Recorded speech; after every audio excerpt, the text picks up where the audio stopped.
આજે આપણે બનાવીશું રીંગણાનો ઓરો કે જેને શેકેલો ખાવો હોય પણ ઘરમાં શેકાતા ના હોય રીંગણા અને આપણે શેકેલા રીંગણાનો જેવો ટેસ્ટ લેવો હોય તો ચાલો આપણે એવો જ રીંગણાનો ઓરો બનાવીએ. તો ચાલો આપણે બનાવીએ. આ રીંગણાને મેં ઓરાના રીંગણા છે એને મેં છાલ ઉતારી અને આવી રીતના ચીરું કરી નાખી છે. તો આપણે આને હવે તરી લઈશું. એક પેનમાં મેં તેલ ગરમ કરવા મૂક્યું હતું. તેલ ગરમ થઈ ગયું છે. હવે આપણે એમાં આવી રીતના રીંગણાની ચીરું નાખી દઈશું અને પછી આપણે આને વ્યવસ્થિત રીતના તરી લઈશું. મેં આમાં નાખી દીધા છે રીંગણાની ચીરું. આપણે આને મીડિયમ ગેસ ઉપર તરવાના છે. આપણે આને થોડી લાઇટ બદામી કલરના તરશું. તમે જોઈ શકો છો આ બદામી કલરના તરાઈ ગયા છે રીંગણા. હવે આપણે આને કાઢી લઈશું. તો આપણે આ તરી લીધા છે. એવી જ રીતના આપણે બધી ચીરું તરી લઈશું. પછી આપણે 2 ટમેટા લેશું. એ ટમેટાને આપણે આમ ડીટિયા કાઢી અને પછી આપણે એને વચ્ચે આમ કાપા પાડી દઈશું પાછળની સાઈડ. મેં 2 ટમેટા લીધા છે. એને આપણે મેં પાણી ગરમ મૂકી દીધું છે. પાણી ગરમ થાય ઉકળે પછી આપણે એમાં 2 ટમેટા નાખી અને પાણી ઉકળવા દેવાનું છે.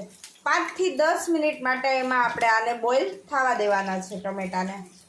આપણું આ પાણી ઉકળવા માંડ્યું છે. હવે આપણે એમાં ટમેટા નાખી દઈશું. આપણે આમાં ટમેટા નાખી દીધા છે. હવે આપણે આને ઉકળવા દઈશું 5 થી 10 મિનિટ માટે. આપણા ટમેટા ઉકળી ગયા છે. હવે આપણે એને કાઢી લઈશું. જો આવા સરસ રીતના ઉકળી ગયા છે. છાલ એની અલગ પડી ગઈ છે. હવે આપણે એને બાઉલમાં કાઢી લઈશું.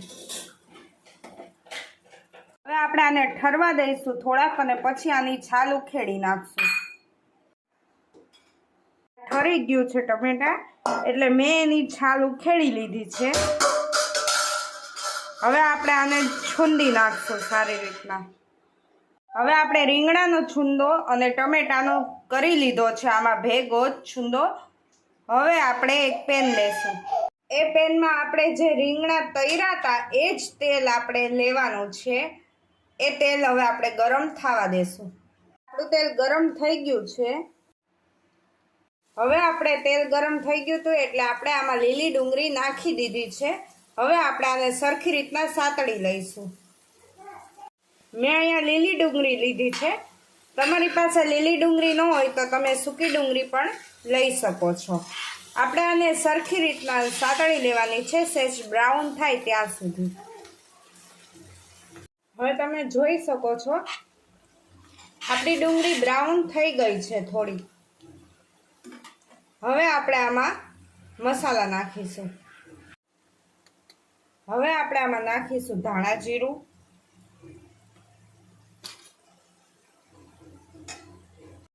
મરચાંની ભૂકી,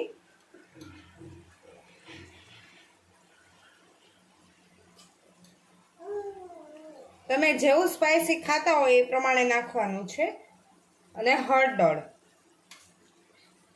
હવે આપણે આમાં ઉમેરીશું મીઠું સ્વાદ અનુસાર. હવે આપણે આને હલાવી લઈશું.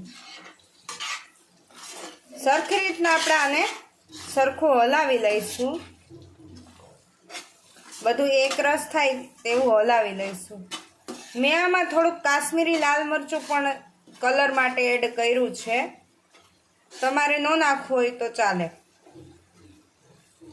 હવે આ આપણે મિક્સ કરી લીધું છે સરખું. હવે આપણે આમાં જે રીંગણા આપણે છૂંદો કર્યો હતો રીંગણાનો એ આમાં નાખી દઈશું. રીંગણાનો છૂંદો આપણે આમાં નાખી દીધો છે. હવે આપણે આને હલાવી લઈશું સરખી રીતના. આપણે આને સરખું હલાવી લીધું છે. હવે આપણે આને 2 મિનિટ માટે થવા દઈશું. એટલે આમાં બધો જ મસાલો બેસી જાય રીંગણામાં.